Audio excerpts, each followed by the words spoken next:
So we were saying last time how we have to detach from this world a little bit. The main reason why we eat and the main reason why we sleep, the main reason why we do anything in this world that has pleasure, we do it for the sake of serving Hashem. Okay, we have pleasure a little bit on the side, but the main focus is we're doing it because of it's a mitzvah and want to come close to Hashem. He says, however,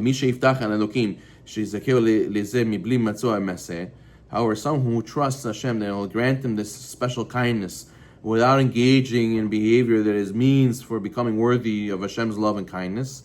He says that if a person says, yeah, I want to be religious, I want to come close to Hashem, but he's doing all these gashmiut things, all these materialistic things, he's eating for his own pleasure, and he's only looking for to have more pleasure and have more beautiful things and enjoy this life more and more, but at the same time he's saying, I want to come close to Hashem and get olam haba, he says, huksil ve'apeti, he's being foolish and ignorant. Why? He's similar to what the Gemara says in Sotah, Osi Maaseh Zimri, V'vakshin Sachar Kapinhas. It says in the Gemara over there, the action of those people, it's like the wicked Zimri bin Salu, right? We're going to have Parshat Pinahas soon. Zimri bin Salu took a Goya, right, from Moab, daughters of Moab, and he took Kasbi, right? And he went and he did a big sin of being with a Goya. So what did Pinhas do? Pinhas came and killed him and her, and showed that this is not what's done in Am Yisrael. That's horrible. And he showed everybody to stand up for the word of Hashem. So he says the Gemara, there's people who are wicked like Zimri, they do horrible stuff, and then when it comes to reward, they want to get reward like Pinhas for doing such a big mitzvah. So it says the Gemara, those people you have to stay away from. Those people you have to be careful from. The people who are two-faced. They look like, yeah, I'm religious, yeah. I want Olam Haba, I want Hashem. And then what? On the side, they're eating out in these places and they only want to fill their gut. They're not doing it because they're looking to come close to Hashem. They go in and they want to, just focus on when's the next vacation, can I buy that next designer thing, when can I fill my desires more and more and more. Listen, everybody has desires. That's understandable. But what's your main focus? What's your main drive? Is this going to be a mitzvah that's going to bring you closer to Hashem? Or are you just playing as if your main focus is Hashem and Olam Haba, but really deep down you have a different agenda, which is to fulfill your desires. So that's what the Gemara says is considered. He does an act like Zimri, and he wants tzachar like Pinchas, which is mistaken, which is a two-face, right? Okay, says the Chovot Levavot. One of the identifying traits of the people who reach the level of piety and love of Hashem include what? שיורו עובדי הבורא לעבוד את הבורא והסבל בעת ניסיון והצרה ושיקל ביניהם כל דבר אצל קיום מצוות הבורא יתברך. A sign that you're close to Hashem, and a sign that you're looking for to come have a relationship with Hashem, and a sign that you want to get Olam Haba and you want to be close to Hashem, is that you are looking to teach other people, to inspire other people to serve Hashem, and you accept challenges and distress. A person who has a challenge and he has a difficulty, some hardship in his life, he doesn't say, oh, I give up, and why does Hashem do this to me? Or, Hashem, what did I do to you? What does Hashem have against me?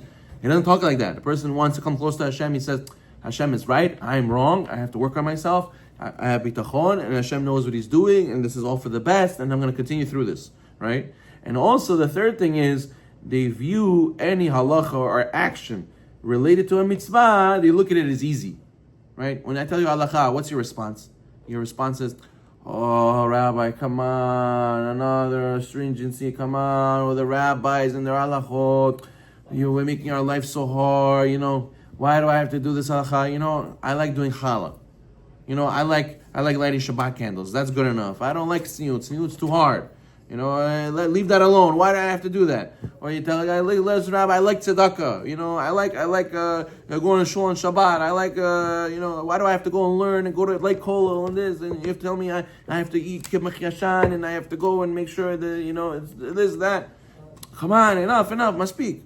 So it looks difficult in your eyes. These mitzvot look difficult. This is a sign that maybe your focus is not the right place. You have to change your focus more to come close to Hashem. And that way, the sign that you'll be able to tell yourself, if you reach the level of Olam Haba, that you're looking for to come close to Hashem, is when the mitzvot, anything related to mitzvot, oh, that's the halacha. Your response should be, oh, that's the halacha. Okay, I'm done. That's it. I'm doing it. Done. Thank you for teaching me, Rabbi. Oh, I'm doing something wrong? Beautiful. Okay, thank you. Now I know how to fix and how to do better. You saved me, Rabbi. Thank you so much. And right away he changes. Right away he wants to do it.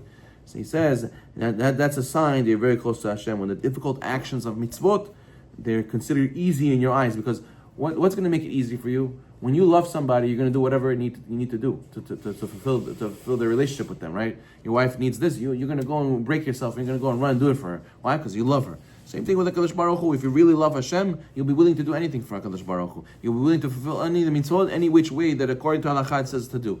But if you don't, so that means maybe you love something else more than Hashem. Maybe you love yourself more, maybe you love some other Gashmiut desires more than Hashem. It doesn't mean that you don't love Hashem. You could love Hashem, but you don't love Hashem that much. You love Hashem a little bit, and you need to grow and love Hashem a little bit more in order to be able to fight the Yetzer Hara. If the Yetzer Hara knows that you love other things more than Hashem, he's always going to make you have a choice. He's always going to put a test in front of you. Oh, Hashem, or this Avirah that tastes good or feels good, or whatever it is. He's always going to put you in a rock and a hard place. And you have to learn to grow your love of Hashem, that it'll automatically be able to overcome the love for whatever desire. That's a story we had the other day with the Chazon Ish, right? Where the guy had bad friends, and the Chazon Ish taught a big Chidush Torah, and that way the boy loved the Torah, and he started coming close to the Torah. Automatically, he stayed away from his bad friends, even though he wanted to hang out with them, because his love for Torah was greater than the love for those friends, bad friends that he had. So therefore, a person has to learn how to grow in his love of Torah and mitzvah, then automatically you'll be able to separate yourself from all these desires of this world and things that take you away from Olam Haba. So therefore, it says that as we learn, as it says by the Akedat Yitzchak, Hashem tested Avraham, right? And Avraham, he asked Avraham to do the most difficult thing, to sacrifice his son, and he was willing to do it because that's the love he had for Hashem. Even though he loved his son, he loved himself. He loved Hashem more at the end of the day, so he was willing to do it, and it wasn't hard for him. And at the same time, we have the test of Hananiah, Mishael, and Azariah in chapter 3, Daniel, Nebuchadnezzar, right, the king of Babel. He made a big statue idol, and he told everybody you have to bow down to it. And Hananiah, Mishael, and Azariah refused to bow down, and he wanted to throw them into the fire, into the furnace, but Hashem saved them. Hashem made them that they didn't die. So you see that they had the test of saying, no, I'm not going to bow down. There's milk over there. He didn't want to bow down to the idol, so Hashem saved them. You see, so they thought, oh, how are we going to go and get thrown in a furnace? That's so scary. No, my love for Hashem is more important. I value that more. So you see, and you would think, oh, they're crazy. How are they able to pass that test? When you have the love of Hashem that they had, it was a no-brainer. It was a no-brainer that they did. Right, it's a no-brainer that I should throw myself into a furnace than to bow down to the idol. So therefore, the same thing with Daniel in the lion's den, right? And the same thing with the 10 martyrs, the Rabbi Akiva, and all the rabbis who got killed in the Gemara's time for teaching Torah. Why would you teach Torah? Well, they're going to kill you. It's a no-brainer. What do you mean? I have to serve Hashem. That's more important than anything else. I'm not scared about my life. My love for Hashem is greater than my life. So therefore, you see, now you understand how they're able to pass these tests, because they grew and they fostered the love of Hashem. But what do most people do? Sadly, they invest a lot in their business. They invest a lot in their hobbies. They invest a lot in their family. But they don't invest in their love of Hashem. They don't invest in their learning of the Torah and seeing how deep the Torah is, how meaningful the prayers are, how powerful, living a life with Torah, being a Torah Jew is, Torah observant Jew. And then when they come to mitzvah, they still have the kindergarten understanding of the mitzvah. And they say, it doesn't speak to me. Oh, what is the meaning behind it? I don't get it. Why should I push myself and lose my desires because of this? This doesn't really mean anything to me. And they have to learn more, and they have to foster their growth and their love for Hashem. And then all of a sudden, you'll start seeing the tests get easier and easier and easier to get to the point of the tzaddikim, the avot, the kedushim. Baruch Na'olam.